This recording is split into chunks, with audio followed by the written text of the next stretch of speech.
Dyma ni y foment fawr ynghylch y Wyneblas Caerlir, Elfyn Owen. Fi'n credu bod nhw'n crynu yn isgidiau tu ôl i ni nawr. O, mae pawb yn creu wynedd rwan, di siŵr o gwmpas y ring hefyd, yn dydi? Ydy, dros 2 awr o feirniadu ac arddangos, a dyma beth o pawb eisiau ennill ar ddiwedd y dydd. I chafbwynt y beirniadu, ynde, a dwi'n siŵr wneud y beirniad gymryd amser efo'r dosbarth yma. Y bencampwriaeth mae da ni.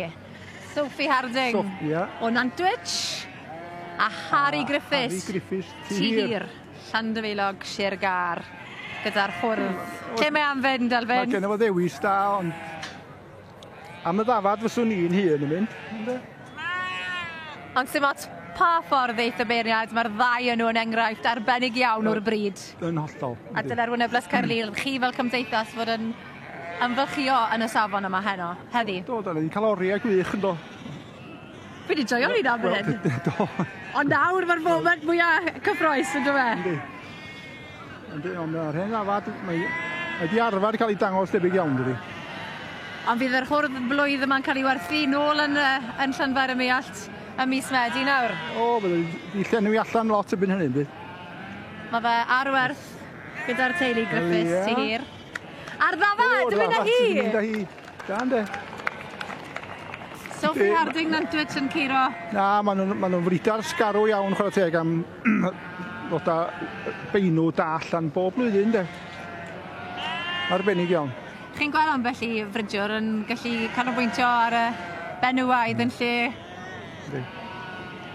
y gwrwaidd? Mae hynny'n ben dant efo nhw, maen nhw wastad yn troi females. A gen i weld pwy sy'n mynd ar gil wobr fan hyn nawr.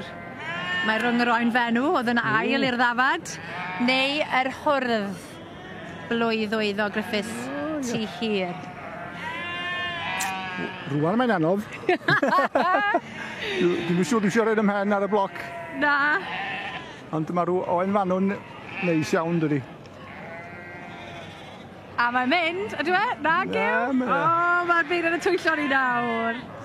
Cadw'r i gyd ar flaen yn trad. Ond ar y diwrnod wrach bod hwn yn fwy o is-bencampwr, dwi'n yn gwybod. Mae'n glampoedd, hwrdd yn dweud. Llong gymrchiadau i deulu Griffiths Tihir Llandafeilog yn ennill y gil wobr. Fe fydd yn addathlu heno yn sicr. Ben dant bydd. A fel cadeirydd, Elfyn, fi'n clywed chi sy'n talu mae'r rôn gyntaf. Oce, dim problem. Byddai nhw siŵr o gofio hwnna nes mlaen heno. Diolch yn fawr chi, Elfyn, a'i draw nawr i gael sgwrs gyda teulu'r Harding. Wow! Thank you so much. What a day. Fantastic. How do you sum it all up? Oh, it's just been fabulous. So pleased. She's a lovely you and I'm so pleased for her. Yeah, there will be celebrations tonight. There absolutely will, yes. And the chairman of the society has just said on TV that he's paying for the first round tonight. Fantastic. You'll have to hold him to it. I will. Thank you very much. Thank you very much. Thank you.